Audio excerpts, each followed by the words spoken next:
Hello everyone, this is Blair13579. I'm sure you've all seen the recent updates in the Super Smash Bros. World, and I've gotta say I'm liking the roster of these games so far. But until the games come out, there will always be the question of who else will there be? Today I'm going to share what I think could be the final roster list for this game. Also, if for some reason you're avoiding spoilers but you still clicked on this video, this is your spoiler warning. Now, here are all the characters that have been released so far. We know that the roster is supposed to be close to that of Brawl's, so around 35. However, if we take into account that Zelda and Sheik and Samus and Zero Suit Samus used to be the same characters, we can extend that total of 37. With that in mind, let's look at the 8 characters that I think have yet to be revealed. So the first 3 characters are the only 3 characters that have been in every game so far and have yet to be revealed: Ness, Captain Falcon, and Jigglypuff. Let's talk about Ness first. You can see here 2 pictures of the Franklin badge and Mr. Saturn, but other than that, no involvement from the Mother series has been seen so far.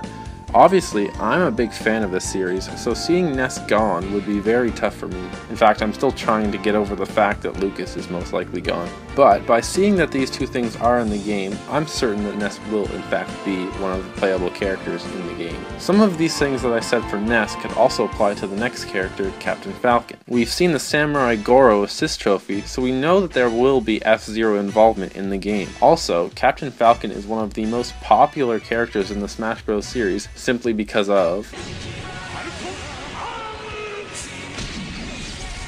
If they took Captain Falcon out, I know there would be a lot of unhappy people, but I don't think we have to worry because I don't see that as something that they would do.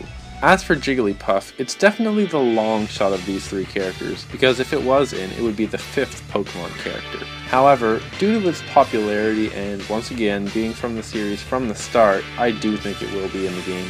The next character is Falco.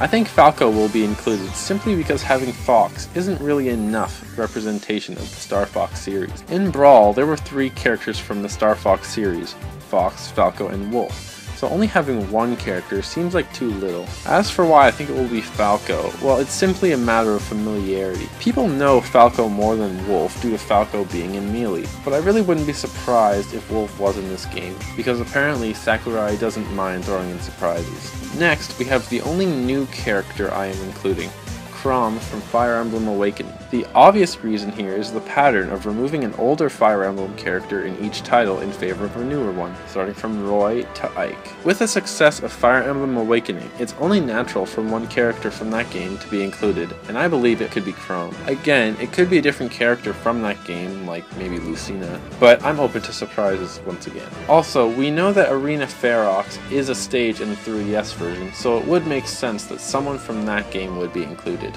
Next we have Meta Knight. Honestly, I'm shocked that he hasn't been revealed yet.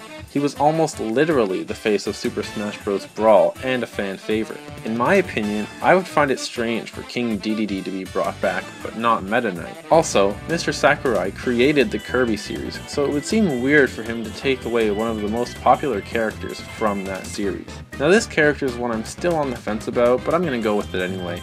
Mr. Game & Watch. I couldn't decide between Mr. Game & Watch and the Ice Climbers, but I went with Game & Watch. I'll talk a bit about the Ice Climbers later.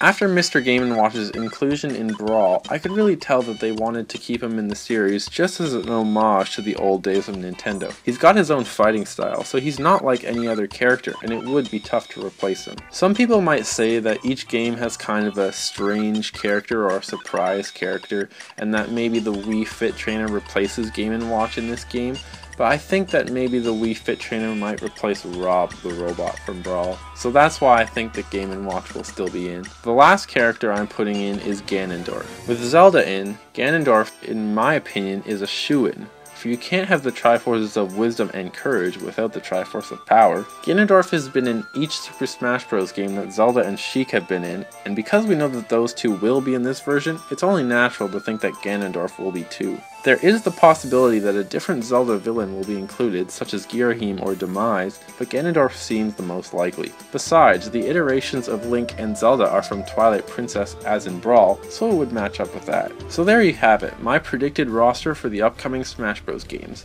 Yes, I know there were a few characters I didn't include, so let me talk about them quickly. First, as we talked about before, there was the Ice Climbers. As I said, I was on the fence about whether or not to include them, and I still do think they might have a chance of being in the game. The only reason I'm doubting them is because of the inclusion of Rosalina and Luma. The idea of having two characters that you control at once was brought in by the Ice Climbers, so it seems like Sakurai is attempting to take their formula and expand it to new heights with these characters. Due to this, I think they do not have as good a chance of being included. Then there is the Pokemon Trainer. I may not even have to say this, but because, if Jigglypuff is included, they would have 5 Pokemon already, and 6 is simply too much. Heck, even 5 is pushing it. Also, Charizard is now its own character, so if they decided to bring it back, they'd have to use new Pokemon. But you'd think they might want to use the starters from Gen 6, but they already have Greninja in too, so again, it seems that wouldn't really work. And finally, there's Snake. Snake was brought into Brawl to be one of the 2 third-party characters along with Sonic, but in this game it seems that role has been fulfilled by Mega Man. In theory, Nintendo could easily put in another third-party character, but because the whole concept of Super Smash Bros. Is Nintendo's finest,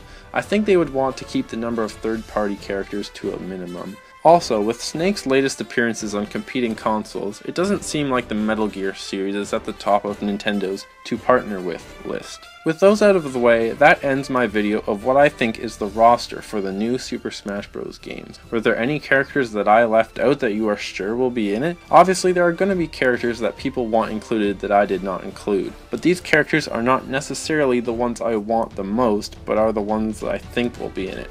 If I put in the ones I wanted, well, it would be a completely different list. So anyway, let me know in the comments if you've got a couple other ideas. Until next time, this has been Blair1through579. Thanks for watching.